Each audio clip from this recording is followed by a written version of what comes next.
తదుపరి రాశి మకర రాశి. ఈ రాశి వారికి చంద్రుడు 4వ స్థానంలోను, శని భగవానుడు లగ్నంలోను సంచారం చేస్తున్నారు. ఈ ఫలితాలు కుటుంబంలో సంతోషంగా ఉంటుంది. ఇంటికి సంబంధించినటువంటి ఒక శుభవార్త మిమ్మల్ని అత్యంత ఆనందంలోకి తీసుకువెళ్లే ప్రయత్నం చేస్తుంది. వాహనం కొనుగోలు చేసేందుకు అవకాశాలు ఉన్నాయి, ప్రయత్నాలు చేసుకోండి.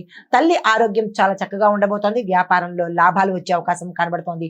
కొత్తగా మీరు ఏదైనా వ్యాపారంలోకి వెళ్లాలన్నా ఈ రోజు మంచి అవకాశము, ప్రయత్నం చేసుకోండి. మీకు చెప్పదగిన పరిహారము, శివుడికి నల్ల నువ్వులను సమర్పించే ప్రయత్నం చేసుకోండి. తదుపరి రాశి కుంభరాశి. ఈ రాశి వారికి గ్రహస్థితులు చంద్రుడు 3వ స్థానంలోను, శని భగవానుడు 12వ స్థానంలో సంచారం చేస్తున్నారు. ఈ సంచార ఫలితాలు మీలో ధైర్యం పెరుగుతుంది. చిన్న చిన్న యాత్రలు చేస్తారు. సోదరుల యొక్క సహాయ సహకారాలు సమయానికి మీకు అందుబాటులోకి వస్తాయి. కొత్త ప్రణాళికలు కానీ, కొత్త ఆలోచనలు కానీ విజయవంతమయ్యేటట్టుగా గోచరిస్తోంది. అయితే వ్యాపారంలో లాభాలు వస్తాయి. పెట్టుబడులకు కూడా ఈ రోజు అత్యంత అనువైన సమయము. ఆ దిశగా ప్రయత్నం చేసుకోండి.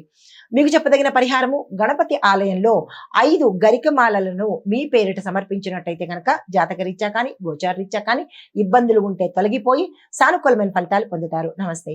తదుపరి రాశి మీనరాశి. ఈ రాశి వారికి చంద్రుడు 2వ స్థానంలోను, గురువు 3వ స్థానంలో సంచారం చేస్తున్నారు.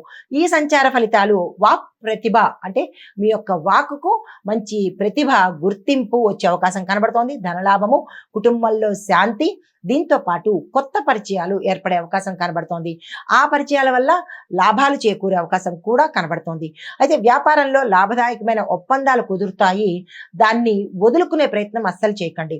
మీకు చెప్పదగిన పరిహారము, విష్ణువుకు తులసి దళాలతో పూజ చేసుకున్నట్టయితే కనుక మంచి ఫలితాలు పొందుతారు. ఇంట్లో మాకు చేసుకోవడానికి కుదరదు అనుకున్న వాళ్ళు విష్ణు సంబంధిత ఆలయాలకు వెళ్ళి అక్కడ తులసి మాలను సమర్పించినట్టయితే కనుక మంచి ఫలితాలు పొందే అవకాశం ఉంది.